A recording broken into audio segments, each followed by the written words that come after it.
家記得除咗要訂閱我個頻道之外，記得要開住個小叮當啊，咁你就唔會錯過我嘅新片啦。今日咧會教大家製作涼拌麻辣牛柏葉嘅。當你睇完呢5分鐘嘅 video， 你就會學識得點樣去製作呢個麻辣汁㗎啦。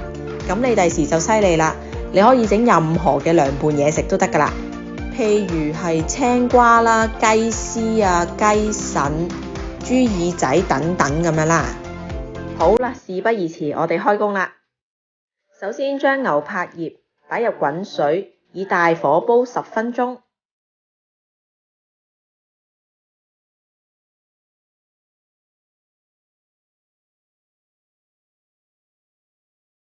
喺煮牛柏葉嘅過程呢，我哋落啲薑絲，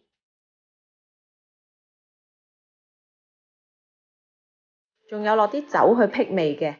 咁咩酒都得嘅，花雕酒、紹興酒、米酒都可以。由於呢，我唔想個涼拌牛柏葉個口感咁寡，咁所以我喺裏邊呢會加入大量嘅青瓜絲啦，仲有芫茜嘅，等食落呢有爽脆同埋清新嘅感覺。咁呢，我哋亦都可以將辣椒同埋蒜頭切粒粒嘅。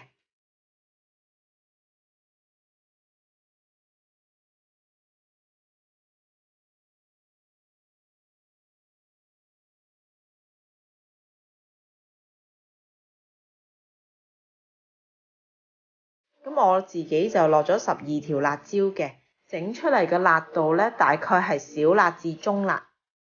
咁大家鍾意嘅話可以落多啲啦，唔係咁食得辣嘅呢，亦都可以減少嘅。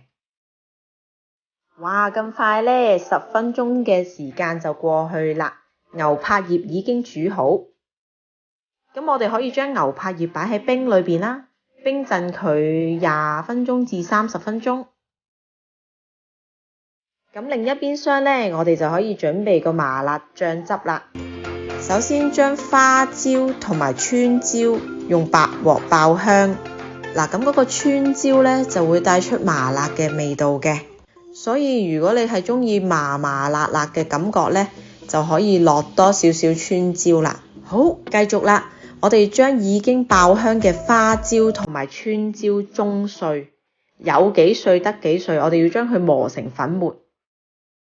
準備一個大碗，加入蒜蓉、辣椒粒、大紅椒粉、花椒同川椒粉、芝麻，煮滾油，分3次高溫讚落頭先嘅配料度。讚完第1次啦，再讚第2次，再讚第3次，然之後將佢拌勻。嗱，香料嗰 part 已經搞掂啦，跟住落嚟我哋就要調味。我哋落蠔油啦，仲有鹽同埋糖、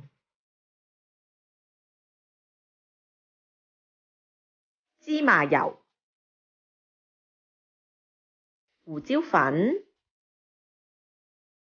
仲有豉油。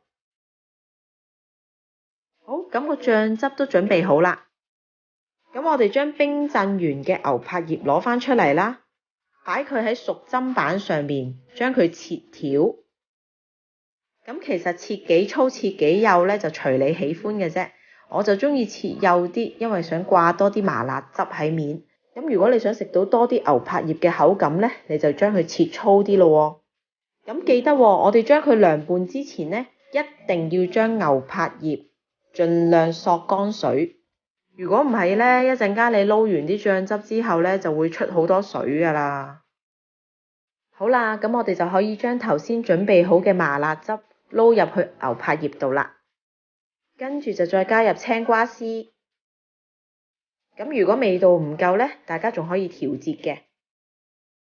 最後撈埋芫茜，搞掂晒，可以上碟。嗱，等我執返靚少少先吓。係啦，掹返啲牛柏葉出嚟，擺多2塊芫茜，完成。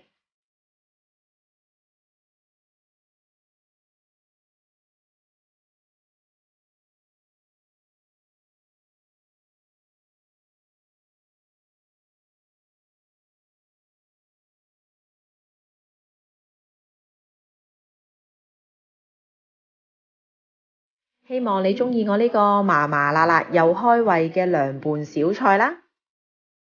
如果你鍾意我個 video，記得畀個 like 我，同埋記得訂閱我個頻道啊！拜拜。